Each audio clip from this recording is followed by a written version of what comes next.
ஸ்ரீலங்கா வெளிவிவகார அமைச்சருடைய கருத்தினைத் தொடர்ந்து 24 நாடுகள் தமது நிலைப்பாட்டை தெரிவிப்பதற்கு விருப்பம் தெரிவித்திருந்தன. இதில் 4 நாடுகள் விலகிக்கொள்ள 20 நாடுகள் தங்களுடைய கருத்தினை முன்வைத்திருந்தன. ஸ்ரீலங்கா தொடர்பில் கருத்துரைத்த நாடுகளில் மிக முக்கியமாக ஸ்ரீலங்கா தொடர்பிலே தீர்மானத்தை கொண்டுவரப்பட இருக்கின்ற நாடுகளில் 4 நாடுகளில் ஒன்றாக கனடா இருக்கின்றது.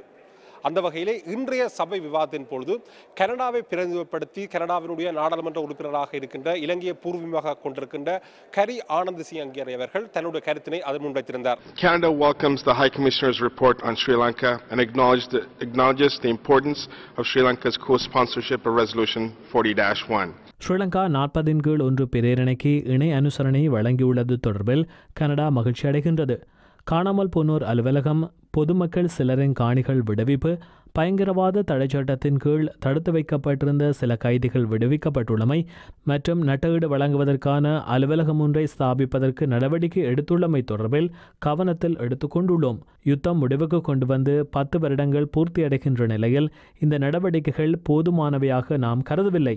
பொறுப்புக்கூறல் தொடர்பில் போதுமான நடவடிக்கைகள் எடுக்கப்படாமை, போர்னால் பாதிக்கப்பட்ட மக்கள் மத்தியில் அதிகரித்து வரும் அதிருப்திகள் மற்றும் வெறுப்பு தொடர்பில் எமது கவனம் திரும்பியுள்ளது. இவை தொடர்பிலான ஸ்ரீலங்காவினால் வழங்கப்படும் ஒன்றுக்கொன்று முரணான பதில்களால் நிலைமை மேலும் மோசமடைந்துள்ளது. பாதிக்கப்பட்ட மக்களின் நம்பிக்கை மற்றும் அவர்களின் அனுமதியுடனான பொறுப்புக்கூறலுக்கான கட்டமைப்பே நிரந்தர சமாதானத்தை ஏற்படுத்துவதற்கு அவசியமாகின்றது. தாமதமின்றி இந்த நடவடிக்கைகளை மேற்கொள்ளுமாறு நாம் ஸ்ரீலங்காவிடம் கோரிக்கை விடுக்கின்றோம்.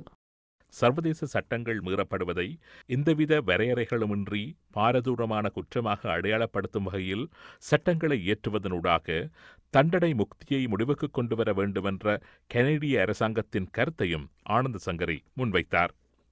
அதேவேளை போர்க்குற்றங்கள் உள்ளிட்ட மோசமான மனிதுரிமை மீறல்கள் தொடர்பில் விசாரணைகளை நடத்துவதற்கு சர்வதேச நீதிபதிகள், சட்டத்தரணிகள், வழக்கு தொடுநர்கள் ஆகியோரை உள்ளடக்கிய விசேட விசாரணை பொறிமுறையொன்றை உருவாக்க வேண்டுமென்றும் வலியுறுத்திய கனடிய அரசாங்கம் 30-1 தீர்மானத்தின் பரிந்துரைகளை முழுமையாக நடைமுறைப்படுத்த வேண்டுமென்றும் வலியுறுத்தியது. கனடாவின் இந்த நிலைப்பாட்டை ஜெனீவா அமர்வுகளில் வலியுறுத்த வேண்டி வந்ததற்கான காரணத்தை மாநாட்டின் பின்னர் ஐபிசி தமிழுக்கு அளித்த பிரத்யோக செவ்வியில் கனடிய நாடாளுமன்ற உறுப்பினர் கெரி ஆனந்த் சங்கரி தெளிவுபடுத்தினார். குறிப்பாக நாங்கள் பாயிண்ட் அவுட் பண்ணது அக்கௌண்டபிலிட்டி என்ற விடயத்தில் இலங்கை அரசாங்கம் ஒரு விதமான ப்ரோக்ரஸும் செய்யவில்லை. அக்கௌண்டபிலிட்டி அண்டு 30-1 ரெசல்யூஷன் படி நாங்கள் பார்க்கல அவர்கள் ஒரு ஜுடிஷியல் மெக்கானிசம் ஒன்று கிரியேட் பண்ணியிருக்க வேணும். அதில் ஃபாரின் அண்ட் காமன்வெல்த் ஜட்ஜஸ் மற்றது ப்ராசிக்யூட்டர்ஸ் மற்ற இன்வெஸ்டிகேட்டர்ஸ் அதில் இன்வால்வ் பண்ணியிருக்க வேணும். மற்ற சட்டங்கள் இன்டர்நேஷ்னல் கிரைம்ஸ், குறிப்பாக war crimes, crimes against humanity and genocide and சட்டங்கள் இலங்கையின் சட்ட புத்தகத்தில் அது கொண்டு வந்திருக்க வேணும். ஸோ இதுக்கு ஏற்ற ஸ்டெப்ஸ் ஒன்றும் இருக்கவில்லை. அதுக்கு மேலாக இலங்கை அரசாங்கம் 2 விதமான விதத்திலையும் அவர்கள் எழுத்துல அவர்கள் சொல்கிறார்கள் இது செய்ய போகிறேன், அதே நேரத்தில் பேச்சை பொறுத்தவரையில் அவர்கள் அதுக்கு எதிராக சொல்கிறார்கள். அதனுடைய நாங்கள் அதையும் சொல்லி காட்டியிருந்தோம். இந்தியன் டிஸ்கஷன் ஹியூமன் ரைட்ஸ் கமிஷனோட இலங்கை பற்றி இருந்த டிஸ்கஷன் பல நாடுகள் 22 நாடுகள் பேசியிருந்தார்கள்.